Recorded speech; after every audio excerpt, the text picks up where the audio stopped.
نحمده ونصلي ونسلم على رسوله الكريم اما بعد فاعوذ بالله من الشيطان الرجيم بسم الله الرحمن الرحيم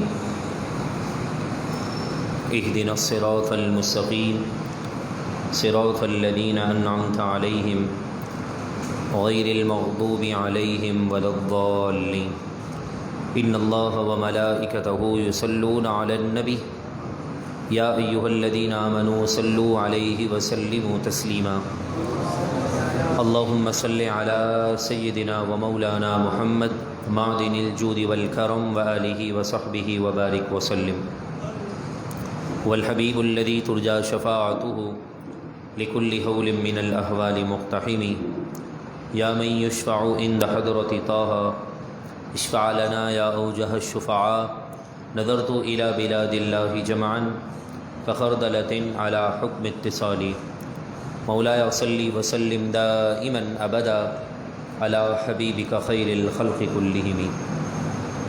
خالق کائنات کا بے حد کرم ہے اور اسی کے فضل سے الحمدللہ ایک مرتبہ پھر ہم سب آج کی ان مبارک نشست میں قرآن مجید فرقان حمید کو سمجھنے کے لیے جمع ہیں. دعا ہے اللہ تبارک و تعالی میری اور آپ کی ہم سب کی حاضری اپنی بارگاہ میں قبول اور منظور فرمائیں اور اسی طرح ہمیں قرآن مجید فرقان حمید کے درس کی نشست میں اپنے گھر والوں کے ساتھ اول تا آخر شرکت کی توفیق عطا فرمائیں. سورہ آل عمران کی آیت نمبر 112 سے ہمارے آج کے درس کا آغاز ہے اور 111 آیتیں ہم نے سماعت کر لی ہیں. دعا ہے اللہ تبارک و تعالی ان آیتوں کی برکتیں اور رحمتیں ہم سب کو نصیب فرمائیں. قرآن مجید فرقان حمید اللہ کا کلام ارشاد فرماتا ہے ضربت علیہم الذلۃ اینما ثقفوا الا بحبل من اللہ. اس کو چھوڑو. یہودیوں اور عیسائیوں پر خواری اور ذلت کو مسلط کر دیا. اینما ثقفوا جہاں بھی وہ پائے جائیں الا بحبل من اللہ مگر اس کے کہ کبھی وہ اللہ کی رسی کا سہارا لیں وحبل من الناس اور کبھی لوگوں کی رسی کے ساتھ مل جائیں. وباءوا بغضب من اللہ اور وہ یہودی اور عیسائی اللہ تبارک و تعالیٰ کے غضب کے مستحق ہیں. وضربت علیہم المسکنہ اور ان پر لازم کر دی گئی محتاجی. ذالک بانہم یہ سب کچھ اس لیے ہوا کہ کانوا یکفرون بآیات اللہ کہ انہوں نے اللہ تبارک و تعالیٰ کے آیتوں کا انکار کیا. وَيَقْتُلُونَ الْأَنْبِيَاءَ بِغَيْرِ حق اور انبیاء کو ناحق شہید کیا. ذَلِكَ بِمَا عَصَوْا وَكَانُوا يَعْتَدُونَ اور یہ سب کچھ اس لیے ہوا کہ انہوں نے نافرمانی کی اور وہ حد سے بھرنے والے ہیں. یہودیوں اور عیسائی خصوصاً عیسائیوں کی بات یہاں ذکر چل رہی ہے کہ فرمایا عیسائیوں پر خواری اور محتاجی کو لازم کر دیا گیا ہے. آج آپ پوری دنیا کو اٹھا لیجئے، شہر کراچی کا اگر 25% بھی اگر ہم لگائیں نا تو یہودیوں کے پاس اپنی اتنی جگہ بھی نہیں ہے.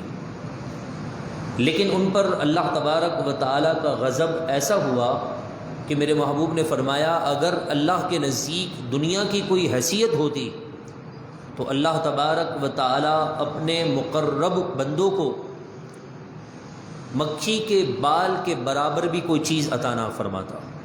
اتنی چیز بھی اللہ تبارک و تعالیٰ نے دنیا کے معاملے میں کبھی پسند نہیں فرمائی ہے. فرمایا وباءوا بغضب من اللہ اللہ تبارک و تعالیٰ نے یہودیوں پر اپنی ناراضگی کو اپنے غضب کو لازم کر دیا ہے اور وہ اللہ تبارک و تعالیٰ کے غضب کے ساتھ پلٹ آئے ہیں. وضربت علیہم المسکنہ اور ان پر ہمیشہ کے لیے محتاجی کو لازم کر دیا ہے. یہ اللہ تبارک و تعالیٰ کی جانب سے انہیں سزا ملی ہے اور تین وجہ ہیں اس کی کہ جب انہوں نے یہ 3 غلط کام کیے، جن کی وجہ سے ان پر ذلت، خواری، رب کی ناراضگی مسلط ہو گئی، پہلا فرمایا کہ یہ اللہ کی آیتوں کا انکار کرتے تھے، دوسرا فرمایا انبیاء کو ناحق قتل کرتے تھے، اور پھر تیسرا فرمایا کہ نافرمانی کرتے ہوئے شریعت کی حد سے بھی یہ آگے بڑھ جاتے تھے۔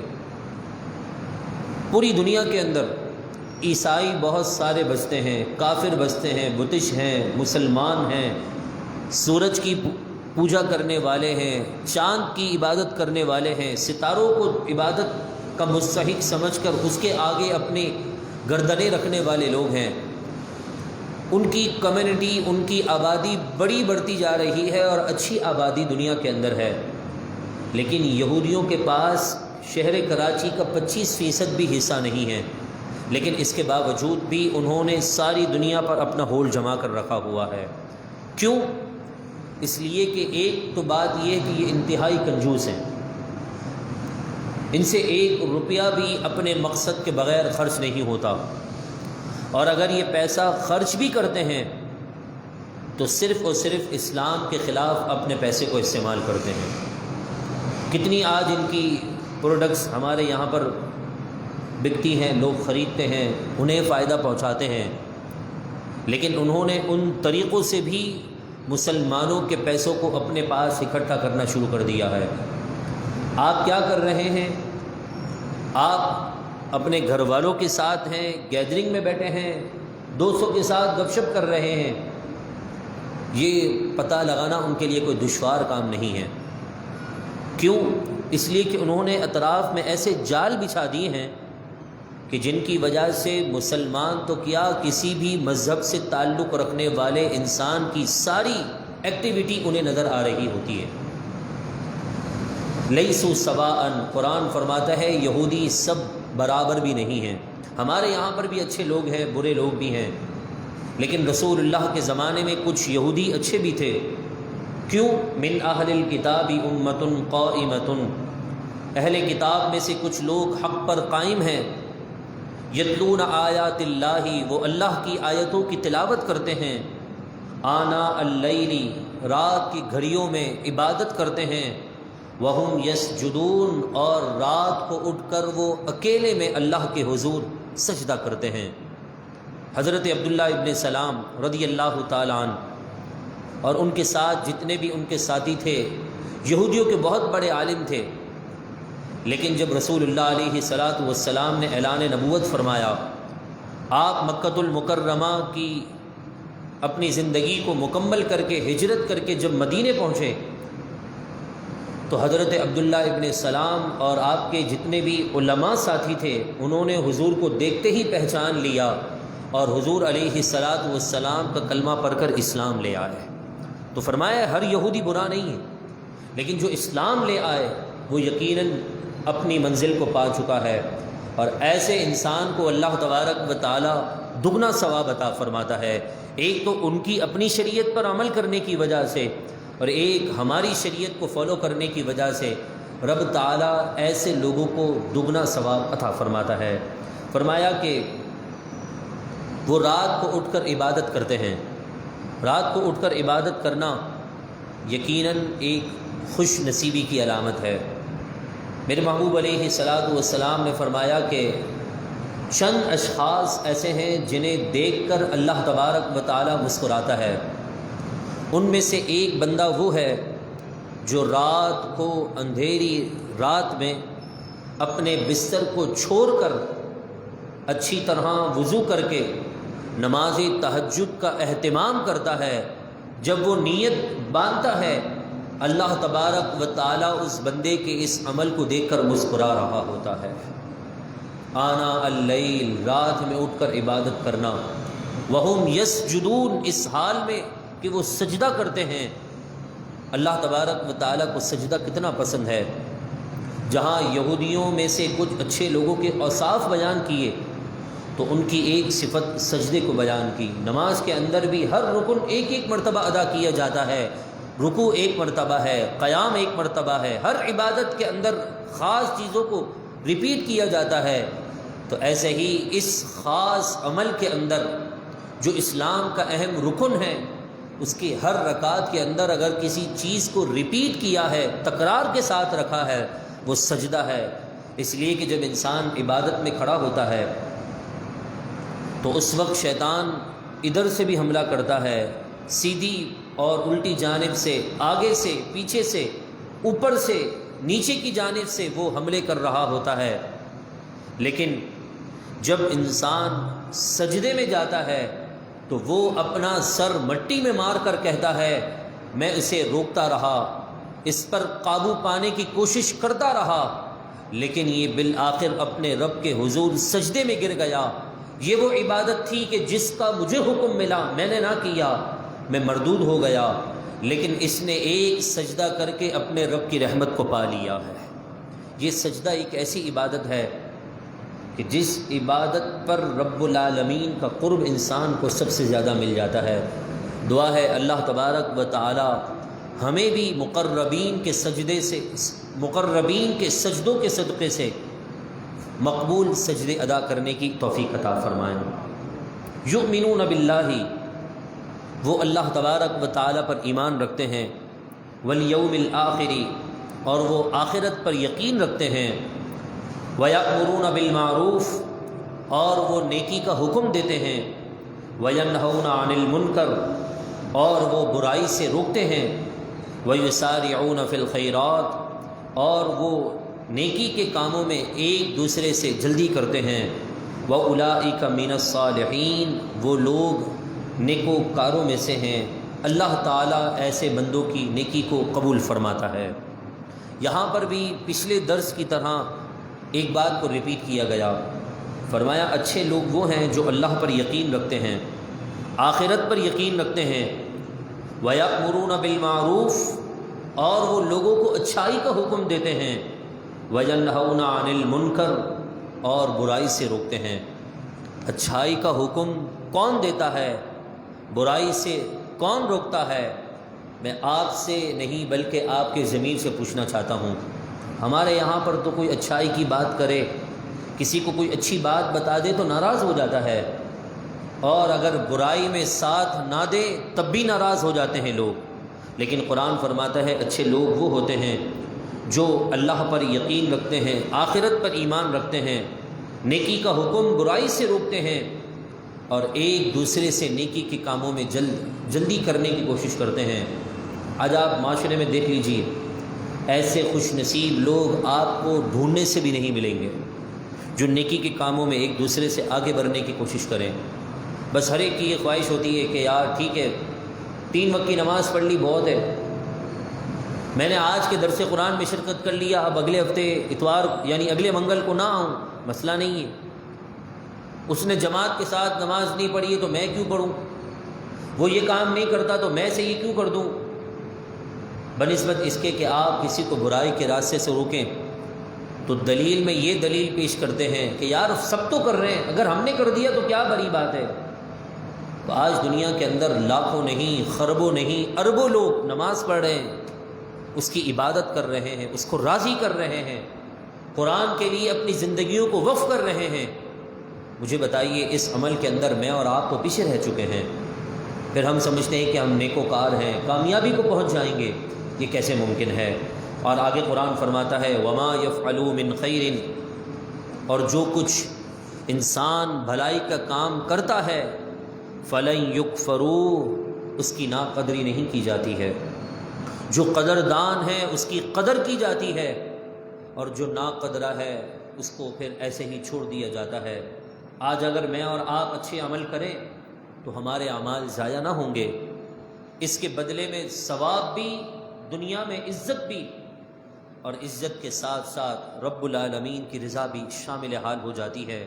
واللہ علیم بالمتقین، اور اللہ تبارک و تعالی خوب جانتا ہے ان لوگوں کو جو پرہیزگار ہیں۔ متقی، پرہیزگاری، یہ صرف اچھا جبہ پہننے سے، اچھی پگڑی لگانے سے، یا پھر اچھے انداز میں خوشبو لگا کر باہر نکلنے سے نہیں ہے۔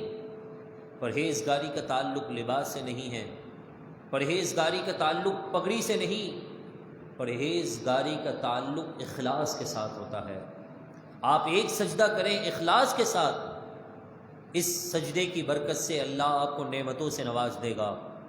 اور اگر ہزاروں سجدے کرتے رہیں، تسبیح پر تسبیح آپ دانے پر دانے گراتے رہیں، لیکن دل میں اخلاص نہیں، خوف خدا نہیں، رسول اللہ سے محبت نہیں، تو ایسی عبادت کا اور ایسی ریاضت کا کوئی فائدہ نہیں ہے۔ فرمایا اللہ تعالیٰ پرہیزگاروں کو پسند فرماتا ہے۔ ان الذین کفروا، بے شک وہ لوگ جنہوں نے کفر کیا، لن تغنی عنہم اموالہم، ان کے مال، ولا اولادہم، اور نہ ان کی اولادیں، من اللہ شیئا، اللہ تبارک و تعالی سے کچھ نہ بچا سکیں گی۔ آج لوگ سمجھتے ہیں کہ ہم پر کوئی مصیبت آئے گی تو مال کے ذریعے ہم اس مصیبت کو دور کر دیں گے۔ ہمارے حکمرانوں کی آج یہی سوچ ہے کہ ہم اچھی پارٹی بنا لیں، لوگوں کو اپنا کارکن کر لیں، یہ ہمیں مصیبت سے بچا لیں گے۔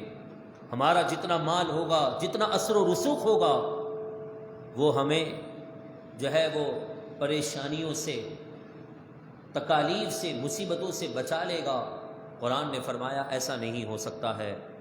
جو تم نے کام کیا اس کے بدلے میں جو مصیبت، جو تکلیف آنی ہے، نہ تو تمہاری اولاد تمہیں بچا سکتی ہے، نہ تمہارا مال تمہیں بچا سکتا ہے۔ وَأُولَٰئِكَ أَصْحَابُ النَّارِ، وہ لوگ دوزخی ہیں، ہم فیہا خالدون، یہ اس میں ہمیشہ رہیں گے۔ مشرکین مکہ کے سردار اکثر یہ کہا کرتے تھے، ہمارے پاس مال کی کثرت ہے، ہم سردار ہیں، ہماری اولاد بھی زیادہ ہے، ہمارے ساتھ گھومنے والے افراد کی قوت بھی زیادہ ہے، تو ہم اسلام کی طرف سے آنے والی جو مشکل ہوگی یا پریشانی ہوگی، ہماری اولادیں بچا لیں گی، ہمارے مال ہمیں بچا دیں گے۔ ایسا نہیں ہو سکتا۔ اگر آج مصیبت سے مال بچا لیتا، اولاد کی کثرت انسان کو پریشانیوں سے، تکلیفوں سے دور کر دیتی، تو مجھے بتائیے ہمارے باپ دادا کبھی دنیا سے جاتے نہیں۔ کیونکہ آج تو ایک ٹرینڈ چل پڑا ہے نا، 2 اولاد، فیملی خوش، بس ایک لڑکا اور ایک لڑکی۔ پہلے اگر آباء و اجداد پر غور کریں تو ایک ایک گھر کے اندر، ایک ہی چھت کے نیچے 10-12 افراد پل رہے ہوتے تھے، لیکن جب موت کا وقت آتا ہے تو وہ موت انہیں اپنے ساتھ ان کے والد کو لے کر چلی جاتی ہے۔ تو کیا ہے، نہ تو اولاد کام آ سکی اور نہ ہی مال نے کوئی فائدہ پہنچایا۔ تو جو شخص کفر کے راستے پر چلے اور یہ خیال کرے کہ مجھے میرا مال بچا لے گا، ایسا نہیں ہو سکتا۔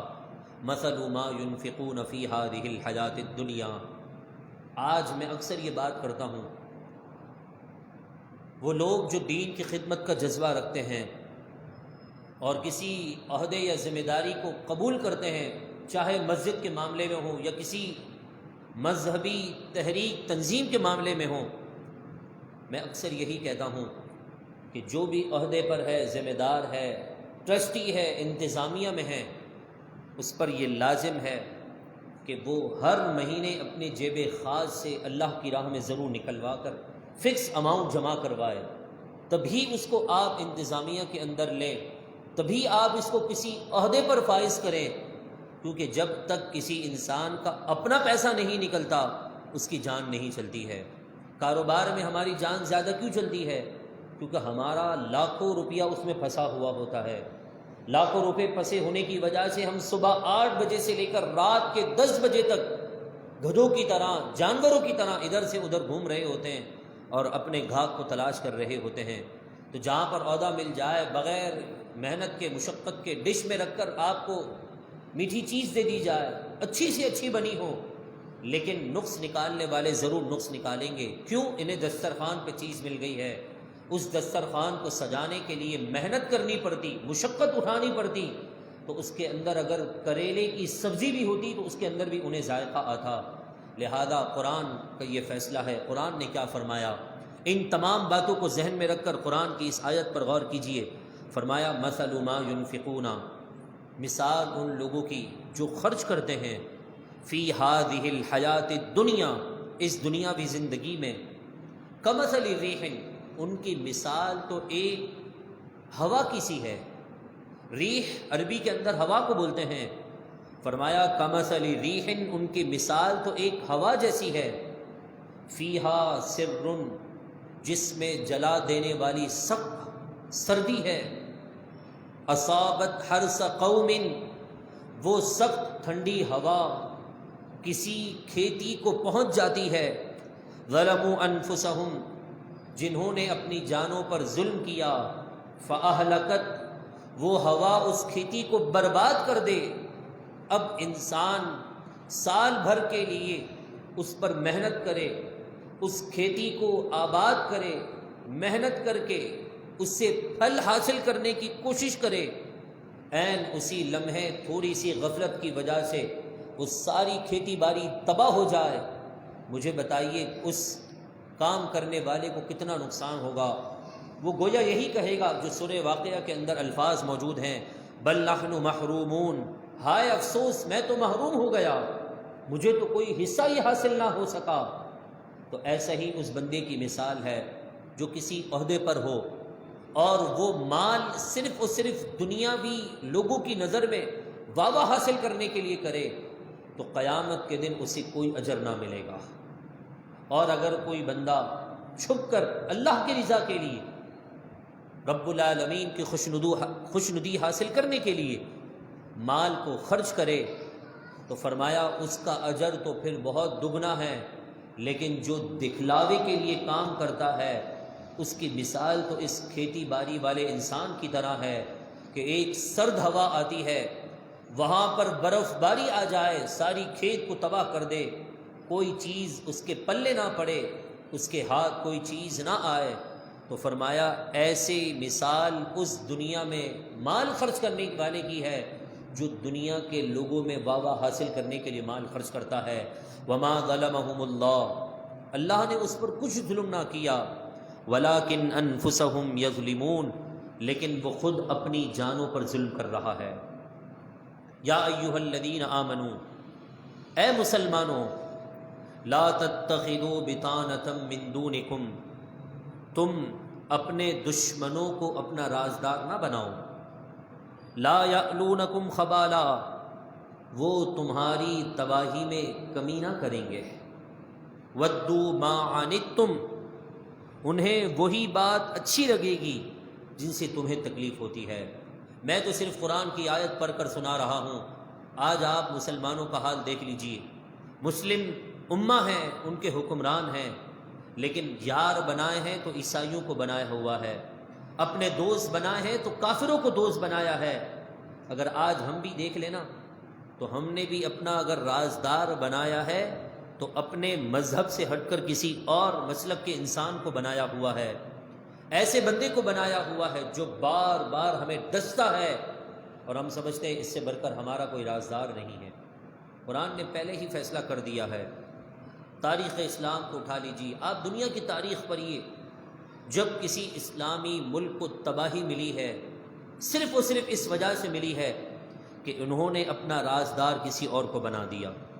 جنہیں ملک کے اندر ہیرو بنانا چاہیے تھا انہیں جو ہے سلاخوں کے پیچھے ڈال دیا، اور جن لوگوں کو آج دنیا میں گھسیٹا جانا چاہیے تھا، آج ہم نے انہیں جو ہے اپنا رہنما، اپنا لیڈر، اپنا حکمران بنا دیا ہے۔ آج یہودیوں کی غلامی کی وجہ سے ملک کی تباہی کہاں تک پہنچ چکی ہے؟ سننے میں آ رہا ہے کہ ملک کو بلیک لسٹ میں ڈال دیا جائے گا، یعنی یہاں پر اب افراتفری پھیل جائے گی، لوگ ایک دوسرے کے خون کے پیاسے ہو جائیں گے۔ مگر یہ وقت پاکستان پر نہیں آئے گا۔ ان لوگوں کو یہ معلوم نہیں کہ یہ ملک بنا ہی اسی لیے نہیں تھا کہ اس کو وائٹ لسٹ میں ڈالا جائے، کہ گرین لسٹ میں، کہ بلیک لسٹ میں۔ یہ اگر ڈلا ہے تو گنبد خضرا والے گرین ہی لسٹ کے اندر ڈلتا رہے گا، کبھی اس ملک پر آنچ نہیں آئے گی۔ مگر مسئلہ کیا ہے؟ مسئلہ یہ ہے کہ ہم اگر گڑھا کھودتے ہیں نا تو خود بھی گر جاتے ہیں۔ ہمارے حکمران کیا کر رہے ہیں؟ اپنا رازدار کبھی چائنا کو بنا لیتے ہیں، کبھی ہم اپنے ملک کا رازدار کسی اور انگریز حکمران کو اور اس کے امہ کو بنا لیتے ہیں۔ مجھے بتائیے، قرآن نے تو واضح فرما دیا، اور پھر ساتھ دلیل یہ دیتے ہیں کہ یار اگر ہم نے ان سے دوستی نہیں کی، کاروباری ڈیلنگ نہیں کی تو ہمارا ملک پیچھے ہو جائے گا۔ مجھے بتائیے، آج سے 2 سال پہلے ترکی نے ڈالر کو جلا کر پھینک دیا تھا، اس سے استنجا کیے تھے، تو کیا آج ان کا ملک تباہ ہو چکا ہے؟ حالانکہ اس ملک کے لیے تو بظاہر حضور کے لیے حضور کی ٹھنڈک کے الفاظ بھی نہیں، مگر میرے محبوب نے بر صغیر کی جانب سے اشارہ کر کے کہا تھا مجھے یہاں سے ٹھنڈی ٹھنڈی ہوائیں آ رہی ہیں۔ مجھے بتائیے، جس نبی صلی اللہ علیہ وسلم کو اس خطہ زمین سے ٹھنڈی ہوائیں آئیں، وہ اگر اسٹینڈ نہ لے سکے تو پھر ایسی زندگی کا کیا فائدہ؟ قرآن نے فرمایا یا ایھا الذین آمنو، اے ایمان والو، لا تتخذوا بطانۃ من دونکم لا یألونکم خبالا، اے مسلمانوں اپنوں کے سوا کسی کو رازدار نہ بناؤ، وہ تمہاری تباہی میں کوئی کمی نہ کریں گے۔ ودوا ما عنتم، اور انہیں وہی بات اچھی لگے گی جس سے تمہیں تکلیف پہنچے گی۔ قد بدت البغضاء من افواہہم، بے شک ظاہر ہو گئی دشمنی ان کی زبانوں سے۔ وما تخفی صدورہم اکبر، اور جو کچھ وہ اپنے سینوں میں چھپائے ہوئے ہیں وہ ظاہر کرنے سے بڑا ہے۔ آج آپ دیکھ لیجئے، اسرائیل نے فلسطین کو تباہ کر دیا، افغانستان کو ختم کر دیا، ملک شام کے امن کو تباہ کر دیا، اور کشمیر کے اندر مسلمانوں کو ان کی آنکھوں کے سامنے ان کے بچوں کو کاٹ کاٹ کر بوٹی بنا کر بھون کر کھانے لگ گئے۔ لیکن وجہ کیا تھی؟ ایک ہی وجہ تھی، وجہ یہ تھی کہ مسلمان دہشت گرد ہیں، پٹے بھی ہم اور دہشت گردی ہم۔ یہ تو یہی مثال ہو گئی کہ آپ کو کوئی گھوسے مارتا رہے اور یہ کہے کہ بھائی آواز بھی نہیں نکالنی ہے، تو کم از کم آواز نکالنے کی تو اجازت ملنی چاہیے۔ جب مسلمان آواز نکالے تو دہشت گرد۔ وہ ڈاکٹر عافیہ پر یہ الزام لگا کر انہیں کتنے سالوں کی قید میں رکھ دیا امریکہ کے اندر کہ اس نے ایک امریکہ کی پولیس والے پر جو ہے وہ گن تان لی تھی۔ مجھے بتائیے، وہاں تو کوئی اس طرح کی تنظیمیں تھوڑی ہیں کہ جن کے پاس گنیں موجود ہوں گی۔ وہاں پر اس لڑکی کے پاس، اس خاتون کے پاس کہاں سے گن آئی؟ یہ الزام نہیں تو اور کیا تھا؟ لیکن ہمارے حکمران صرف اپنی آنکھوں پر پٹیاں باندھ کر بیٹھے ہیں۔ قرآن نے فرمایا جو ان کے دلوں میں ہے نا وہ بڑا ہے، جو ظاہر کرتے ہیں وہ چھوٹا ہے، دل کے اندر اور مسلمانوں کے لیے بغض رکھا ہوا ہے۔ قد بینا لکم الآیات، قرآن فرماتا ہے ہم نے تمہارے لیے کھول کر بیان کر دی ہیں ساری چیزیں۔ ان کنتم تعقلون، اگر تم میں عقل ہو، تم میں عقل ہی نہیں تو قرآن کی کسی بات پر تمہیں سمجھ بھی نہیں۔ قرآن آگے کیا فرماتا ہے؟ میں بات اگر قرآن کی صرف ترجمے تک بھی محدود رکھوں نا تو آپ ماشاءاللہ سب ناک سے نہیں بلکہ منہ سے کھانے والے لوگ ہیں، سمجھدار ہیں۔ آئیے قرآن کی آیت کے ترجمے پر غور کرتے ہیں۔ قرآن فرماتا ہے سورہ آل عمران آیت نمبر 119، ہا انتم اولائی، سن لو لوگو، تحبونہم، تم ان سے محبت کرتے ہو، ولا یحبونکم، وہ تم سے پیار نہیں کرتے، وتؤمنون بالکتاب کلہ، اور تم سب کتابوں پر ایمان رکھتے ہو، وہ سب کتابوں پر بھی ایمان نہیں رکھتے۔ وَإِذَا لَقُوكُمْ، اور جب وہ دشمنان اسلام تم سے ملتے ہیں، قالوا، کہتے ہیں، آمنا، ہم بھی تمہاری طرح ہیں، ہم بھی ایمان والے ہیں۔ وَإِذَا خَلَوْا، اور جب وہ علیحدہ ہوتے ہیں، عَدُّوا عَلَيْكُمُ الْأَنَامِلَ مِنَ الْغَيْظِ، دشمنان دین مسلمان سے دشمنی کی وجہ سے، جو دل میں بغض ہے اس کی وجہ سے وہ اپنی انگلیاں دانتوں میں چباتے ہیں۔ قل، پیارے حبیب آپ فرما دیجئے، موتو، مر جاؤ تم، بغیظکم، اپنے غصے میں، ان اللہ علیم بذات الصدور، بے شک اللہ تبارک و تعالی دلوں کی باتیں بھی خوب جاننے والا ہے۔ آج کبھی آپ کو فرصت ملے اور موقع ہو، کوشش تو یہ کریں کہ یہ کام نہ ہو۔ کبھی فرصت ملے نا تو آپ نیوز لگا کر کبھی سنیے گا کہ اسلام کے خلاف آج کتنی سازش کی جا رہی ہے۔ وہ وہاں سے آ کر نہیں کر رہے، انہوں نے اپنے ہی یہاں پر بندے چھوڑے ہوئے ہیں جو آستین کا سانپ بن کر لوگوں کو ڈس رہے ہیں، کبھی کس نام پر، کبھی کس نام پر۔ قرآن نے واضح فرما دیا، تحبونہم، تم ان سے محبت کرتے ہو، ولا یحبونکم، انہیں تم سے کوئی غرض نہیں ہے، ولا یحبونکم، وہ تم سے محبت نہیں کرتے۔ آج ہمارے حکمران ان کی غلامی کا پٹا اپنے گلوں میں ڈالے ہوئے ہیں، پھر آج نتیجہ کیا ہوگا؟ بارش وہ دیتا ہے، رزق میں برکت وہ نازل کرتا ہے، اس کو ناراض کر کے اس کے حبیب کے دشمنوں سے ہاتھ ملایا جائے تو پھر ملک میں برکت نہیں ہوگی، صرف اور صرف فساد، لڑائی جھگڑے، امن کا جنازہ نکل جائے گا، سلامتی دور دور تک ہماری اولادوں کو کبھی نصیب نہیں ہوگی۔ میں آپ کو بڑے وثوق سے یہ بات کر رہا ہوں، اگر ملک پاکستان میں جتنے بھی سیاست دان آئے نا، وہ اتنا لوٹ چکے ہیں انگریزوں کے کہنے پر مسلمانوں کو، لیکن اس کے باوجود بھی آج یہ خطہ پاک سرزمین دنیا کے نقشے میں ابھر کر لوگوں کے سامنے آتا ہے۔ یہاں مکھی بھی مرتی ہے تو امریکہ کو تکلیف ہوتی ہے، کیوں؟ اس کو پتہ ہے کہ یہ ملک نہیں بلکہ سونے کی چڑیا ہے۔ ہم نے اس کی قدر نہیں کی۔ ہم کسی بھی اگر حکومتی ایک ادارے کو دیکھ لیں تو اس کے اندر اتنا کرپشن ہے، تو پھر وہ تو بڑے لوگ ہیں، وہ تو پھر تو کتنا ہی ڈنڈیاں ماریں گے، ہم کو کیا معلوم؟ لہذا ہمیں سدھرنا ہوگا۔ ہم نے اگر اپنے آپ کو ٹھیک کر لیا تو یقیناً سارے کام خود بخود بہتر ہو جائیں گے۔